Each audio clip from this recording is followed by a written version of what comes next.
In this video, I'm going to show you how I focus stack using Zerene Stacker. As you can see, I've exported a number of images of this fly from Capture One, my editing software. I've exported them as TIFF files. First image, don't know if you can make out, but that antenna there of the fly is just starting to come into focus. If I go through the images, you'll see more of the fly comes into focus. A bit further forwards, more of the fly in focus, and you can find the last image. There it is. I didn't want to have this leg here in focus, so you can see it's still a bit blurred out, and the reason for that is that this mouth part of the fly I wanted it to be rendered against an out of focus background. So we'll start Zerene Stacker.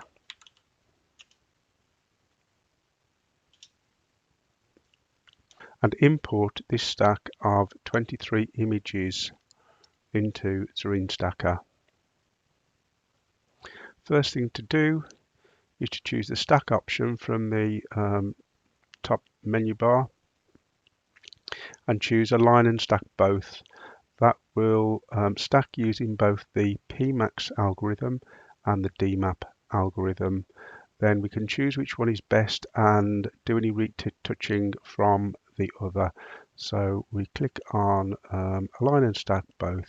The program then goes through each image, looking for the parts of each image that's in focus and merging them together to form this focus stacked image. You should be able to see the window on the right is gradually building up from each of the individual images over here on the left.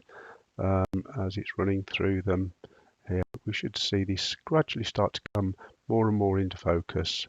To stack 23 images probably takes, I don't know, a couple of minutes for Zerene Stacker to do that. Halfway through the DMAP algorithm process, the program is going to ask me where I want to set the contrast threshold. I've got this slider here that I can move left or right, and as you can see, as I move it to the left, more and more of the image is shown, and as I move it to the right, some of the image becomes black till the point to the right pretty much nothing is visible, it's all black.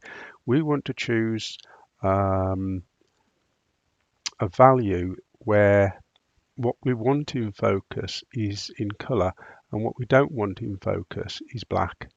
I'm going to choose, because the program is going to ignore looking for focus in anywhere where it's black, but it will look for sharp focus in anything that's colored. So as you can see, let's go for that 71.4.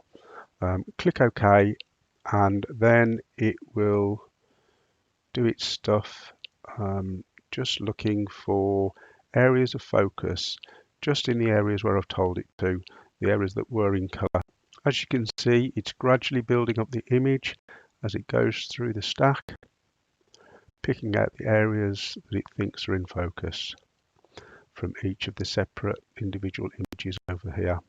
Right, that's done.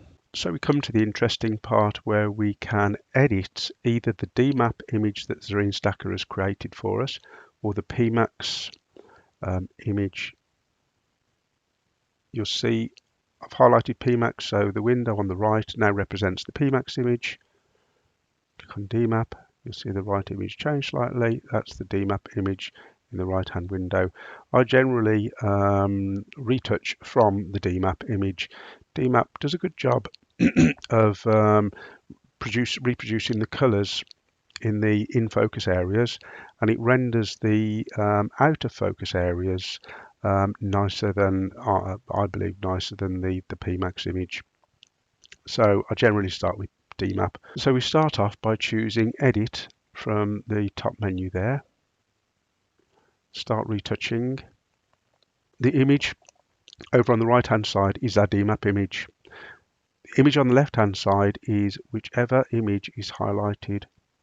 Now we don't want to retouch from that last image in the stack, we want to retouch from the Pmax image, so I'll select that. If we paint on the right hand image, it will bring through the data from the left hand image.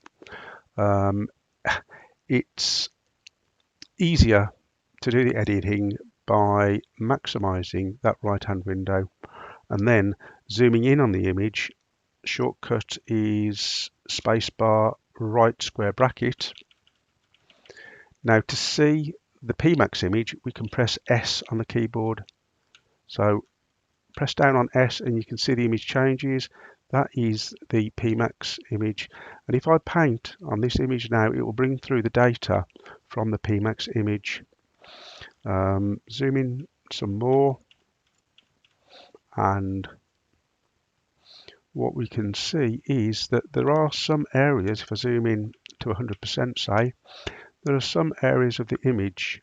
Another keyboard shortcut, if I press the spacebar down, it then allows me to move the image around with either your mouse or whatever pointing device you've got, say a tablet and pen. So that area there, if I press S on the keyboard, you can see that the Pmax has rendered that slightly better. So if I paint there, that will bring that through. I can see that these areas here, they are better from the Pmax, so I'll paint that through. By the way, I can increase or reduce the size of the brush by pressing the right square bracket to increase the size of the brush and the left square bracket to decrease the size of the brush. S, and see, look, there's a bit of a hair there. So this is quite, spend quite a long time doing this, going around the whole of the image. Some areas there, look better on the Pmax. So I'm going to do that and come back to you when I find something interesting that I need to show you. Right, okay, this is an interesting area. We're looking at the mouth part. Just zoom out a bit of the fly. Yeah, and specifically this area here. Zoom back in again. And you can see if I press the S key, that is the Pmax version of it. That is the DMAP. Now, both of them don't look quite right. So what I can do, I can press the Shift key and the S key together, and you can see my cursor's changed. If I drag down, what it will do is it will look through, come on, drag down, it will look through each of the individual images over here on the left, and I can choose the one that probably renders that best. I don't know, is it that one or that one? That one. Okay, make my brush a bit smaller. Press the S key. So now when I press the S key, it's actually looking at the data on that TIFF image there, and I can paint that through.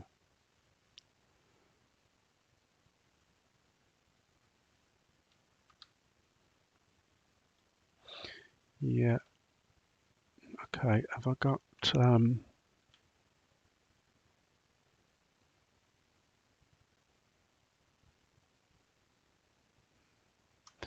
maybe that one there?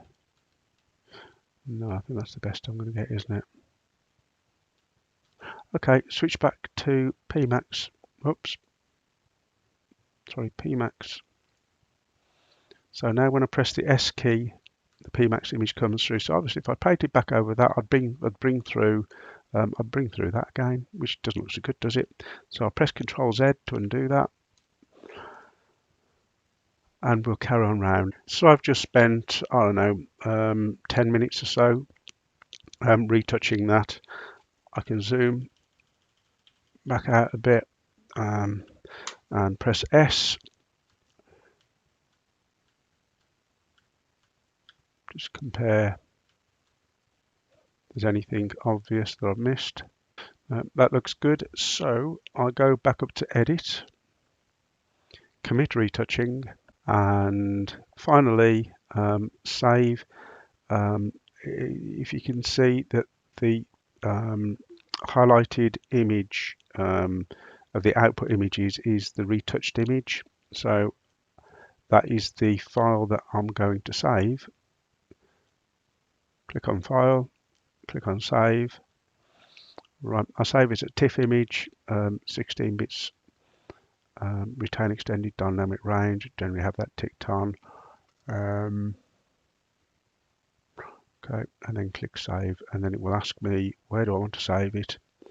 I don't want to save it in there. I want to go up, and then I'll save it in that directory called From Zerene. Save. It'll just give me a message when it saved it.